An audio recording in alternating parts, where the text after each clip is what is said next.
সম্মানিত আসতিজায়ে কেরাম, উলামায়ে কেরাম, আপনাদের এই দাবির সাথে আপনাদের একজন ভাই হিসাবে, আল্লাহ পাক রব্বুল আলামিনের ছোট্ট নালায়েক একজন গোলাম হিসাবে, এবং আমি 28 বছরের একজন শিক্ষক, শিক্ষকতার 28 বছর পার করছি একজন শিক্ষক হিসাবে, তাও আপনাদের লাইনেরই শিক্ষক, আমি শতবার আমি দাবির সাথে একমত পোষণ করছি।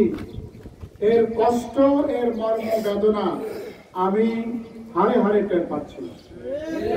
আমার প্রিয় ভাইরা, আজকের এই প্রেক্ষাপটে আমাদের কষ্টের কিছু কথা বলা দরকার। আমরা বলতে চাই, বৈষম্যের বিরুদ্ধে আন্দোলন হয়ে বাংলাদেশ নতুনভাবে স্বাধীনতা লাভ করেছে। এই স্বাধীনতা লাভ এমনি এমনি হয়নি, হাজার হাজার শহীদদের রক্তের বিনিময়ে। এবং এই বৈষম্য বিরোধী আন্দোলনে আমরা দেখেছি সামনের সারি থেকে নেতৃত্ব দিয়েছে বাংলাদেশের উলামায়ে কেরাম। এদেশের বিশ্ববিদ্যালয়ের ছাত্ররা, যুবকেরা, মাদ্রাসার ছাত্ররা, আলেম ওলামা সবাই মিলে ঐক্যবদ্ধভাবে কাঁধে কাঁধ মিলিয়ে স্বাধীনতা অর্জনের জন্য রক্ত দিয়েছে। তথাকথিত বাম রামেরা, সংস্কৃতির নামে অপসংস্কৃতির হুদারা, যারা বিভিন্নভাবে মিডিয়ার অঙ্গনগুলো দখল করে ইসলামের বিরুদ্ধে সুপরিকল্পিত প্রোপাগান্ডা করে, তাদের কোনো অবদান নেই। এই সমস্ত অর্জনের পেছনে শুধু এটা নয়, বাংলাদেশের যে কোনো সমস্যা, যে কোনো ডিজাস্টার, বাংলাদেশের মানুষের, এই দেশের ভূখণ্ডের, এই দেশের পরিবেশ, এই দেশের স্বাধীনতা সার্বভৌমত্বকে রক্ষা করা, সমুন্নত রাখা সকল এজেন্ডায় আলেম ওলামা, দেশপ্রেমিক জনগণ, মাদ্রাসার ছাত্ররা সর্বোচ্চ ত্যাগের ভূমিকা পালন করেছে। এত কিছুর পরেও আজকে 5 মাস যাবৎ আমার শিক্ষকদের বেতন বকেয়া থাকবে কেন? এই অমানবিক কাজ অনতি বিলম্বে সমাধান হওয়া দরকার। আমি মনে করি সম্মানিত দিয়েই শুধু শেষ নয়, একটা মারাত্মক মিসম্যানেজমেন্টের কারণে 5 মাস বকেয়া বেতন জমলো কেন, এ কারণে রাষ্ট্রীয় ম্যানেজমেন্টের পক্ষ থেকে দুঃখ প্রকাশ করা দরকার। আমার প্রিয় ভাইরা, আমরা দাবি জানিয়েছি, একটা জাতিকে যদি সুসভ্য জাতিতে পরিণত করতে হয়, সুশিক্ষিত জাতিতে পরিণত করতে হয়, সোনাগরীকে পরিণত করতে হয়, তাহলে অবশ্যই সেই জাতিকে তার শিশুকাল থেকেই তাকে নৈতিক শিক্ষা দিতে হবে, ধর্মীয় মূল্যবোধের শিক্ষা দিতে হবে।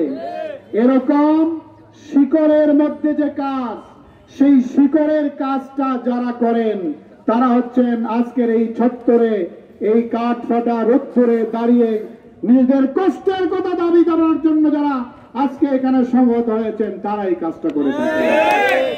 আজকে সেই ছোট্ট সময়ে যদি আল্লাহর গোলাম হিসাবে, আল্লাহ রসুলের একজন উম্মত হিসাবে তাকে যদি বেসিক শিক্ষা দেওয়া না যায়, সে কখনো সোনাগরিক হতে পারে না।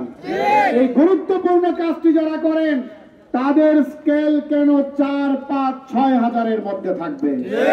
আমরা এটা কোনোভাবেই মেনে নিতে পারি না। আজকে সম্মানজনক স্কেল এখানে প্রতিষ্ঠিত হওয়া দরকার। তাদের বোনাস, বেতন সমপরিমাণ সম্মানের সাথে দেওয়া দরকার। শুধু তাই নয়, এই সমস্ত শিক্ষালয়গুলোকে প্রাতিষ্ঠানিক রূপ দেওয়া দরকার। দারুল আরকাম নামে যে প্রতিষ্ঠানগুলো শুরু হয়েছিল, মারাত্মক দুর্দশার মধ্যে এই প্রতিষ্ঠানগুলো আছে। সেখানে ভবন নেই, সেখানে প্রয়োজনীয় ফার্নিচার নেই, সেখানে প্রয়োজনীয় সাপোর্ট নেই। এই সমস্ত দুর্দশা আমরা আর দেখতে চাই না। বাংলাদেশের আলেম ওলামা কওমি মাদ্রাসায় পড়াশোনা করে, আলিয়া মাদ্রাসায় পড়াশোনা করে সুশিক্ষিত নাগরিক হিসেবে গড়ে উঠছে। এই গড়ে ওঠার পরে তাদের কর্মসংস্থানের কেন গ্যারান্টি গ্যারান্টি থাকবে না? কেন সুযোগ থাকবে না? কেন বৈষম্যহীন এই বাংলাদেশ আমরা দাবি করব, অথচ তাদের কর্মক্ষেত্র এখনো কেন সংকুচিত হয়ে আছে? তাদের কর্মক্ষেত্রকে বিস্তার ঘটায় দিতে হবে। আমরা দাবি করেছি প্রতিটা প্রাইমারি স্কুলে, প্রতিটা প্রাথমিক বিদ্যালয়ে এক একটা করে ধর্মীয় শিক্ষকের পোস্ট ক্রিয়েট করতে হবে এবং সেখানে আলিয়া কওমি নির্বিশেষে যোগ্য জনশক্তিকে সেখানে শিক্ষক হিসেবে নিয়োগ দিতে হবে। এটা যদি করা যায় তাহলে আমরা দৃঢ়তার সাথে বলতে পারি আগামী 10-15 বছরে সুশিক্ষিত নাগরিক তৈরি হবে। বিশ্ববিদ্যালয়ে কলেজে সন্ত্রাস বেহায়াপনা অনেকাংশেই কমে যাবে। আজকে প্রাথমিক বিদ্যালয়গুলোতে ধর্মীয় শিক্ষক, ধর্মীয় বিষয়গুলো পড়ানোর জন্য যোগ্য শিক্ষক পাওয়া যাচ্ছে না। যতক্ষণ পর্যন্ত এই নিয়োগ না হবে ততক্ষণ পর্যন্ত বিদ্যমান শিক্ষকদের মধ্য থেকে ধর্মীয় সাবজেক্ট পড়ানোর জন্য, ধর্মীয় মূল্যবোধে ট্রেন্ড আপ করার জন্য এই কোমলমতি শিক্ষার্থীদেরকে যোগ্য শিক্ষকদের মধ্যে প্রশিক্ষণের ব্যবস্থা করতে হবে। আপনি বাংলা, ইংরেজি, ম্যাথমেটিক্স, ভূগোলের আপনি প্রশিক্ষণ দিতে পারেন, তাহলে শুদ্ধভাবে কালেমা, শুদ্ধভাবে সূরা কেরাত শিক্ষার জন্য আপনি শিক্ষকদেরকে কেন ট্রেনিং দেবে না?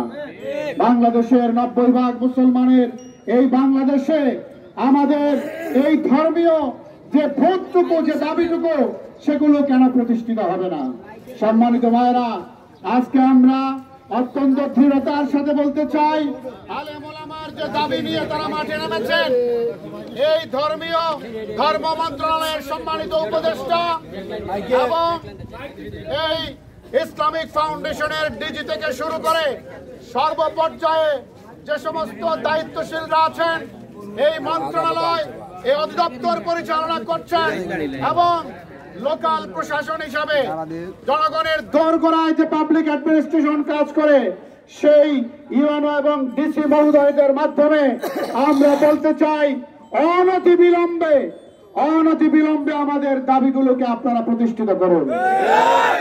যদি এ ব্যাপারে বাংলাদেশে বিদ্যমান অন্যান্য দাবি দাবার আন্দোলনের তুলনায় যদি আলেম ওলামাদের, শিক্ষকদের এই দাবিকে অশ্রদ্ধা করা হয়, অবজ্ঞা করা হয়, আবারও বলছি, যদি অশ্রদ্ধা করা হয়, অবজ্ঞা করা হয়, তাহলে আলেম ওলামাদেরকে নিয়ে, সর্বস্তরের ইসলামী জনতাকে নিয়ে আমরা এই বাংলাদেশের দাবি আদায়ের জন্য দুর্ভেদ্য আন্দোলন গড়ে তোলার জন্য আমরা অনুরোধ জানাতে চাই, সেই অবস্থায় বাধ্য করবেন না। একটা জাতি তার শিক্ষককে যদি সম্মান করতে না শিখে, সেই জাতি কোনোদিন সুনাগরিক তৈরি করতে পারে না। আমরা অনুরোধ করব, আজকে যে সমস্ত আতিথেয় কেরাম আছেন, আমরা একটা কাজ করতে হবে, সেটা হলো আমরা ঐক্যবদ্ধ থাকতে হবে। আমরা আমাদের মধ্যে কোনো বিভেদ রাখতে চাই না। জাতি গঠনের স্বার্থে, ইসলামের স্বার্থে, আমার পেশাগত মূল্যায়নের স্বার্থে, আমার অধিকার আদায়ের স্বার্থে আমাদের সবাইকে বিভিন্ন মত পরিহার করে ঐক্যবদ্ধ থাকতে হবে। আমরা যদি ঐক্যবদ্ধ থাকি তাহলে বাংলাদেশে এই প্রশাসন, বিদ্যমান সরকার কাঠামো কেউ আমাদের দাবিকে অস্বীকার করতে পারবে না। আলহামদুলিল্লাহ, আমরা আজকে আপনাদেরকে মোবারকবাদ জানাচ্ছি। রৌদ্রের মধ্যে কষ্ট করে আপনারা দাবি আদায়ের পক্ষে যে ভূমিকা পালন করছেন, আল্লাহ উত্তম জাযা দান করুন এবং এই আন্দোলন চলবে দাবি প্রতিষ্ঠিত না হওয়া পর্যন্ত। শুধু বাংলাদেশের এই সুনামগঞ্জ জেলা চত্বরে নয়, আজকে যদি ঢাকায় যাওয়া লাগে, মিনিস্ট্রিতে যাওয়া লাগে, প্রধান উপদেষ্টার কাছে যাওয়া লাগে, যত ধরনের কর্মসূচি লাগে সমস্ত কর্মসূচি আমরা করতে আমরা বদ্ধপরিকর।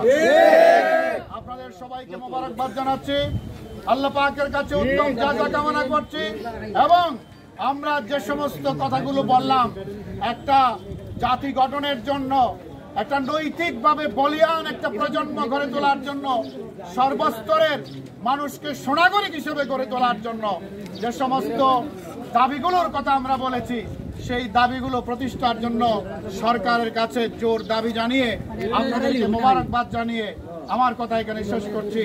এবং আমরা সম্মানিত আমাদের সংবাদকর্মী, আমাদের সাংবাদিক বৃন্দ যারা আছেন, তাদের প্রতি আমাদের বিনীত অনুরোধ থাকবে, আপনারা আমাদের দাবির কথাগুলোকে সুন্দরভাবে আপনারা তুলে ধরবেন এবং এর মাধ্যমে আপনারাও এই উত্তম যাজা পাবেন। আপনাদের জন্য আমরা দোয়া করব, আপনাদের কাছে আমরা কৃতজ্ঞ থাকবো।